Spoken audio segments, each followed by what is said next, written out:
Hey Jim, welcome to the MasterCard Cup. Just want to give you an opportunity here to view your swing at regular speed. We'll let this play on through. We'll put you back in your dress position, and we'll go ahead and take a look at a few things for you. So while we got you back here in your setup, posture looks really good. Take a look at your spinal position here. It's nice and straight on a slight tilt. Legs come down into a nicely unlocked position. Hang your arms down off your tilted spine, and the club works out to the ball. So achieving really good posture in association with good balance. At this point in time, let's pay attention to your alignment. We see your feet aimed in this direction, a little bit open.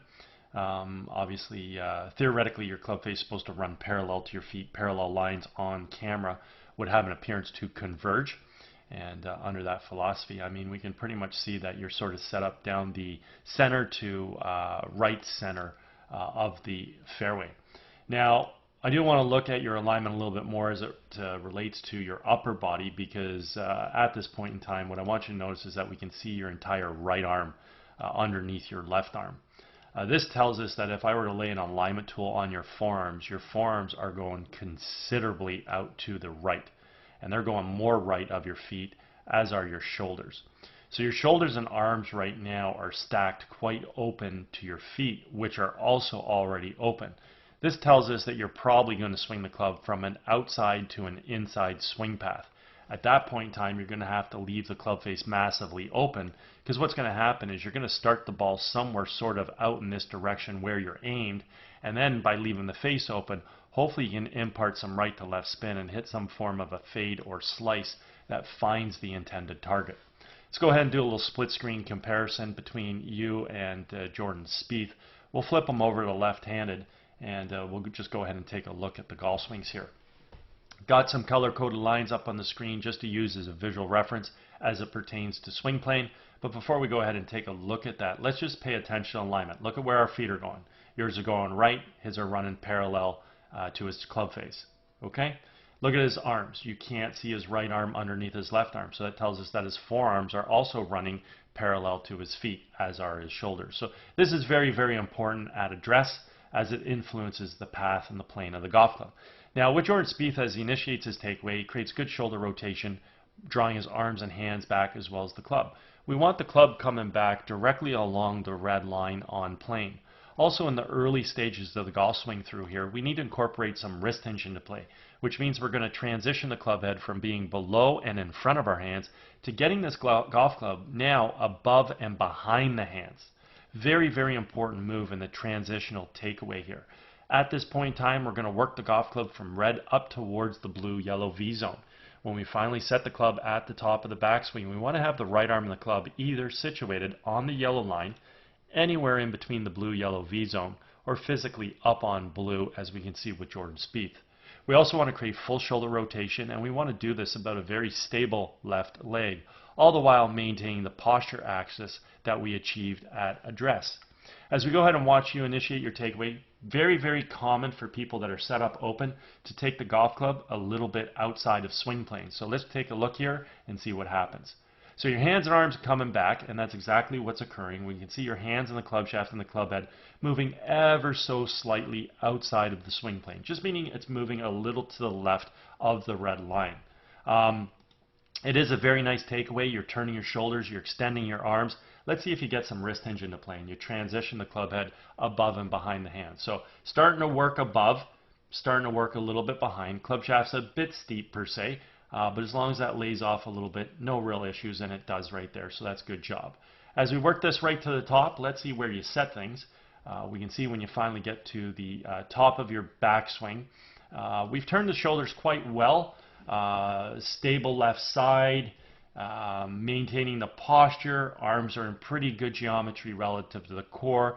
Club's in pretty good position relative to your arms. A little bit of fine-tuning sort of everywhere there, but you know, at the end of the day, probably about 85–95% correct, and you should be able to, you know, still make a pretty good downswing from here.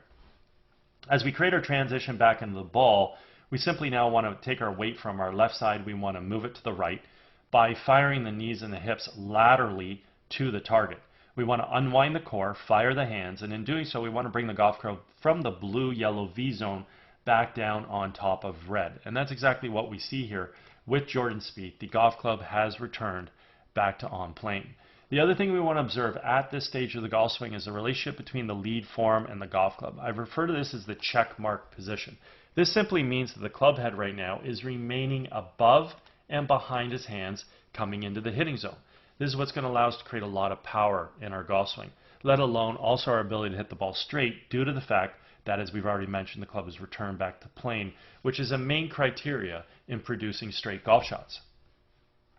Now, as we go ahead and watch you create your transition back into the ball, the hands come over the top. So let's get you back to your set position. Watch the transition. The hands come down yellow, out towards blue. As you send your hands over the top, you're ultimately throwing the club head away. So what we can do is we can go ahead and track your club head. We can see that it's here.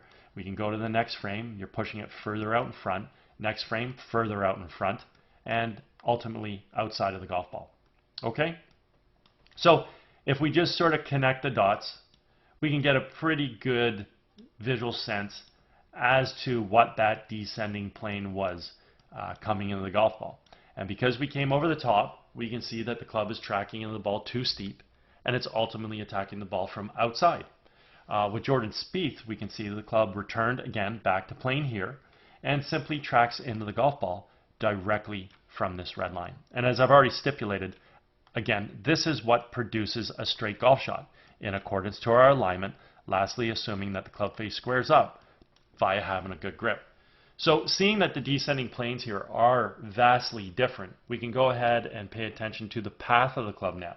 And we can see here that with Jordan Spieth, the club is inside the ball. It expands out to make contact, and it moves through in a nice natural subtle arc.